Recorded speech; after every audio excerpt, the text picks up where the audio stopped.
conférence de taille ou... Oh. Les autres, ils viennent pas en avant, non? Oui. On y va? Alors, bonjour tout le monde. On vous remercie d'être ici aujourd'hui. C'est une conférence de presse qui est quand même assez importante. Je suis accompagné de Thibault Rennes, de Vigilance OGM, de Lucie Charat, qui est coordonnatrice au Réseau canadien d'action sur les biotechnologies. On est avec Mme Tia Longsgaard, directrice exécutive, et Mme Milienne Bosch, directrice des relations gouvernementales et affaires réglementaires de l'Association pour le commerce biologique du Canada. Et nous sommes aussi avec Cathy Fettis, directrice politique et recherche Cultivons Biologique Canada. Vous comprendrez qu'on va vous parler beaucoup de bio, d'encadrement de tout ça. Écoutez, on a choisi la journée d'aujourd'hui pour venir demander au gouvernement de revoir sa politique d'étiquetage. Nous avons, grâce à Mme Charat et son organisation, qui ont lancé une pétition, nous avons une pétition à déposer aujourd'hui qui comprend plus de 4000 noms de gens de partout au Canada et au Québec qui demandent au gouvernement une chose très simple. Ce qu'ils disent au gouvernement, c'est « on veut savoir ce qu'il y a dans notre assiette. On veut savoir qu'est-ce qu'on achète. On veut pouvoir choisir notre alimentation selon nos valeurs, selon nos préoccupations. » Et actuellement, le gouvernement canadien se trouve à refuser ça aux citoyens et aux citoyennes. Puis ça, ce n'est pas acceptable. Puis tant que ce ne sera pas changé, nous, on ne lâchera pas le morceau. Vous savez que les produits issus de l'édition génomique, c'est le sujet de la pétition qui va être déposée aujourd'hui. On a laissé le privé, l'industrie, les gens qui développent ces technologies-là, les gens qui vont faire les profits avec cette technologie-là, tenir les listes à jour, puis maintenir l'encadrement. Il nous semble à nous que c'est complètement illogique, ça n'a pas de sens. Alors, je lance un cri du cœur ce matin sur cet impact-là. Et on profite de l'occasion, parce que dans l'intermède, on a eu une annonce de Santé Canada qui nous disait que c'était correct de manger de la viande issue du clonage, des techniques du clonage, particulièrement des animaux. Ça pourrait être aussi de la viande clonée en laboratoire. Puis qu'on n'a pas besoin de savoir quand on achète ça à l'épicerie. Écoutez, là, il faut être sérieux, là. De la viande qui provient d'un animal cloné. Moi, je ne suis pas un scientifique. Je m'adresse aux citoyens qui entendent cette conférence de presse-là. Moi, je n'ai pas la prétention de dire que ce n'est pas correct ou ainsi de suite. Par contre, moi, j'ai le droit, je trouve, de décider que j'en achète pas. J'ai le droit de choisir un produit de qualité pour nourrir ma personne, ma conjointe et mes enfants. Puis je pense que c'est ce que les citoyens veulent. Donc, cette décision-là d'annoncer qu'on peut vendre de la viande issue des techniques de clonage sans l'indiquer sur l'étiquetage, ça nous semble complètement inacceptable. Et on est heureux de voir, parce qu'évidemment, on n'est pas les seuls à avoir réagi à ça. Ça fait quelques semaines. Il y a eu des réactions de plusieurs gens de l'industrie et le gouvernement a mis ça sur pause. Mais pour le gouvernement canadien, mettre ça sur pause, ce que ça veut dire souvent, c'est qu'on va nous ramener l'annonce en douce au mois de juillet, le premier vendredi de la semaine des vacances de la construction pour que ça passe inaperçu. Je le sais pour l'avoir vécu à quelques reprises, qu'il y a des annonces dans cette période-là pour que ça passe inaperçu. Alors, nous, on leur demande de renoncer à ça, puis de dire que tout ce qui doit être en provenance de ces technologies-là, que ce soit issu du clonage ou issu de l'édition génomique, on veut que ce soit identifié pour que les citoyens puissent faire des choix, tout simplement. C'est très, très, très simple. Donc, on va maintenir la pression tant que ce ne sera pas fait. Je vais maintenant laisser la parole aux gens qui ont eu la gracieuseté de venir avec nous. On apprécie beaucoup leur présence. Vous savez qu'un politicien tout seul derrière un micro, il peut avoir du bien bon contenu, puis c'est jamais aussi pertinent que si les gens de l'industrie l'accompagnent. Alors, je laisserai la parole à Mme Lucie Charat. Merci. Thank you. Thank you. My name is Lucy Sharratt. I work for the Canadian Biotechnology Action Network, which is a network of 15 organizations across the country, including farmer associations, environmental groups, and social justice groups, and coalitions of grassroots groups. And I initiated the petition for mandatory labeling of genetically modified foods on behalf of the Canadian Biotechnology Action Network. And we're very grateful to Monsieur Perron for authorizing that petition, the e-petition, and for supporting this demand for mandatory labeling. This is a demand for transparency and choice. It's a demand for the information about where genetically modified foods are on grocery store shelves. And this is important now, in particular, because many new genetically modified foods could be released soon. Some of these will not be regulated. None of them will be labeled.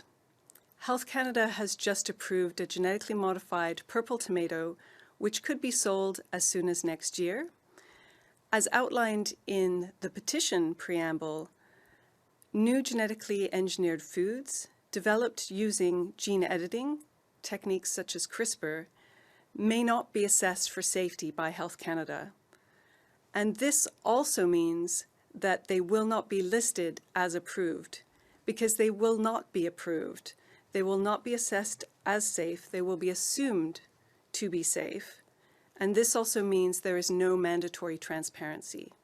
So not only do Canadians not have mandatory labeling in the grocery stores, we do not have a list, information about future genetically engineered products that could be on the market. So Canadians have less transparency now than they did 20 years ago, and this needs to be and can be urgently addressed through mandatory labeling. Thank you. Merci beaucoup, Mme Charette. Je vais maintenant laisser la parole à Thibault Rennes. Thibault Rennes, pardon. Bonjour, merci beaucoup. Donc je me présente, je m'appelle Thibault Rennes, je suis coordinateur du réseau qui s'appelle Vigilance OGM, qui est un regroupement de différents organismes environnementaux, agricoles et de consommateurs. Aujourd'hui, on est content d'être ici parce qu'on rappelle encore au gouvernement une nouvelle fois que les Canadiens et les Canadiennes veulent de la transparence et savoir ce qu'ils mettent dans leurs assiettes. C'est un droit fondamental qu'ils auraient refusé depuis une trentaine d'années. Le mois dernier, en fait, la compagnie Léger Marketing a sondé de nouveau les Canadiens et Canadiennes et 83% de ceux-ci souhaitent l'étiquetage obligatoire des OGM et ça monte même jusqu'à 87% au Québec. Malheureusement, depuis 20 ans, en fait, même pratiquement 30 ans, les gouvernements successifs, que ce soit libéraux ou conservateurs, refusent ce droit de savoir alors qu'il est en place cet étiquetage obligatoire dans 60 pays du monde.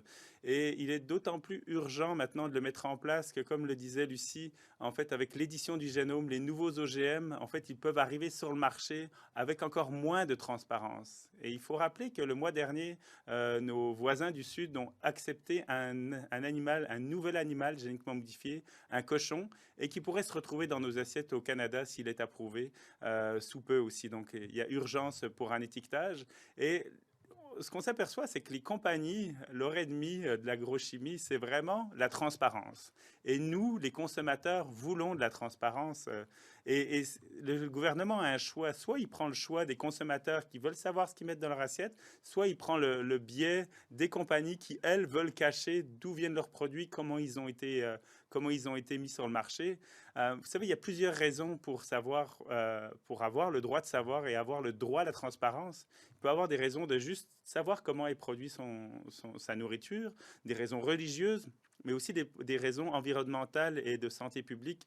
100% de tous les OGM actuellement sur le marché au Canada, donc ont été produits au Canada, sont faits pour tolérer un ou plusieurs herbicides, ce qui permet de vendre plus de herbicides et de pesticides, et donc il y a de l'impact sur nos santé, la santé de nos agriculteurs, et ça c'est vraiment quelque chose qui, avec un étiquetage, avec le droit des consommateurs de savoir à encourager un type de produit au détriment d'un autre, devrait être mis en place. Donc merci beaucoup. Merci beaucoup, Thibault. Maintenant, je laisse la parole à Mme Cathy Fettes. Good morning, and thank you very much to Monsieur Perron for organizing this event today. I'm Katie Fettes with Canadian Organic Growers. So Canadians want to know what's in their food and how it was produced. Transparency is the principle that underlies that and that builds trust across all food sectors.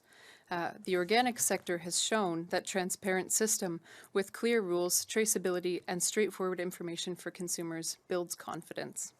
The organic standard prohibits genetic engineering, including gene editing, as well as animal cloning. And the sector's success comes from making those standards visible and verifiable to the consumer. This transparency is what has built trust in the organic label over the years. New technologies such as cloned animals and gene editing make transparency even more important.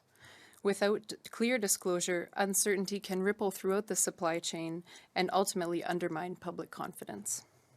For the organic sector, that uncertainty has real economic impacts.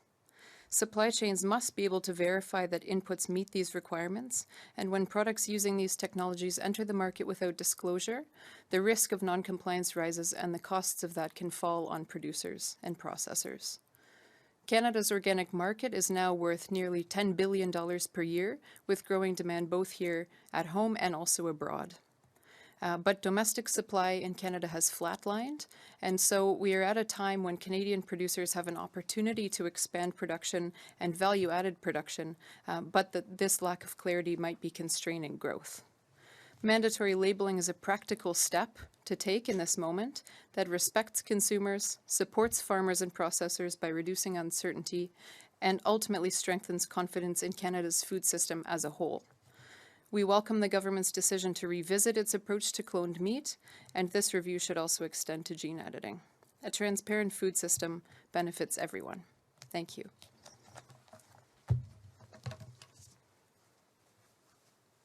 Merci beaucoup, Madame Fettes. Alors, vous voyez que c'est assez unanime comme message ce matin. J'ai aussi une déclaration à vous lire des Viandes du Breton, qui ne pouvait malheureusement pas être avec nous ce matin, mais qui tenait à nous envoyer une déclaration. Donc, je vais vous la lire à l'instant. Chez Du Breton, nous croyons fermement que chaque consommateur a le droit de savoir ce qu'il mange afin de faire des choix éclairés. La récente consultation et la mise à jour de la politique de Santé Canada concernant les aliments dérivés d'animaux clonés par transfert de noyaux de cellules somatiques ainsi que leur descendance, ne prévoyait aucune mesure d'étiquetage obligatoire ni aucune recommandation formulée par Santé Canada auprès de l'ACIA pour imposer un tel étiquetage. Encore une fois, les consommateurs canadiens n'auraient pas été informés. Chez Du Breton, notre position est claire. Nous exigeons un étiquetage obligatoire pour les produits issus du clonage et ceux utilisant l'édition génomique. Au cours des dernières semaines, Santé Canada a reculé face au mécontentement exprimé par des milliers de consommateurs et reportages journalistiques de partout au pays. Nous espérons que la suspension de cette mise à jour ne sera pas une manœuvre pour la relancer en catimini à un moment où les élus et les consommateurs seraient moins attentifs. Nous ne resterons pas silencieux. Chez Du Breton, nous continuerons à défendre la transparence et à dénoncer toute tentative de cacher la vérité aux consommateurs. Alors, voici pour la déclaration. Je les remercie de nous avoir fourni ça. Je pense que ça apporte quelque chose aussi dans la conférence de presse de ce matin. Et en terminant, je vous dirais qu'au cours des derniers jours, j'apprenais également l'intention du gouvernement d'abolir l'Office des normes générales du Canada, duquel relève la norme biologique du Canada. On sait que dans les dernières années, c'est toujours un débat, est-ce que le fédéral va payer pour le renouvellement de la norme biologique? Et quand on a baissé les bras sur l'encadrement des produits issus de l'édition génomique, on avait donné ça, on avait dit, OK, mais on va payer votre norme. Et là, on semble avoir l'intention, je vais être très transparent ce matin, je n'ai pas eu le temps nécessaire pour vérifier l'ensemble du dossier, mais je veux quand même lancer l'alerte là-dessus. C'est un autre dossier sur lequel on va être extrêmement attentif. Nous tenons à la norme biologique, nous tenons à la qualité, à la certification que ça garantit pour les clients au Québec, au Canada, mais aussi à travers le monde, parce qu'on exporte de ces produits-là et c'est aussi important dans l'économie. Souvent, le gouvernement canadien a l'air d'avoir tendance à prioriser d'autres types de production, mais le biologique apporte énormément et il y a beaucoup de citoyens canadiens, québécois qui veulent consommer ces produits-là. Donc, je vous annonce ça. Je vous annonce aussi l'intention du Bloc québécois, de ma formation politique. On va déposer au Comité permanent de l'agriculture et de l'agroalimentaire une motion qui va demander une étude sur l'étiquetage en général, parce qu'il y a plusieurs lacunes dans les politiques d'étiquetage au Canada, entre autres sur la provenance des viandes qu'on achète à l'épicerie. Il y a une zone d'ombre assez majeure. On vient de parler de l'édition génomique, on vient de parler de la viande issue des produits du clonage. Donc, on va vouloir travailler là-dessus. C'est extrêmement important. Alors, voilà, je vous remercie beaucoup. Je vous invite à être attentifs. Un peu plus tard aujourd'hui, on va déposer la pétition en chambre et on est prêt à prendre vos questions s'il y en avait. Merci. Merci, thank you. We don't have any questions at the moment. Nous n'avons pas de questions pour le moment. Est-ce qu'il y a quelque chose que vous aimeriez ajouter à votre déclaration? Is there something you You would wanna like add to add to something? your statement? Oui. Oui. Ça va, non? Okay, merci. Thank you. I think we can see very clearly from the public uproar over the proposal from Health Canada that has not been pursued because of the attention, that it's very clear that the Canadian public wants to know how their food is produced, whether it be gene editing, these new techniques of genetic engineering, or the use of cloning, that Canadians are asking for transparency. And I think this is why we can see that with future new techniques, whatever they be, that there needs to be a structure that allows for transparency for non-health reasons, while regulators continue to assess for safety, that there be a clear avenue for information to Canadians on labels. This is certainly something that can be done very easily and quickly, so we look forward to all members of Parliament supporting that demand. Thank you. Ça va? OK. Alors, merci beaucoup. Ça met fin à la conférence de presse. Bonne journée à tous. Merci, c'est ce qui m'a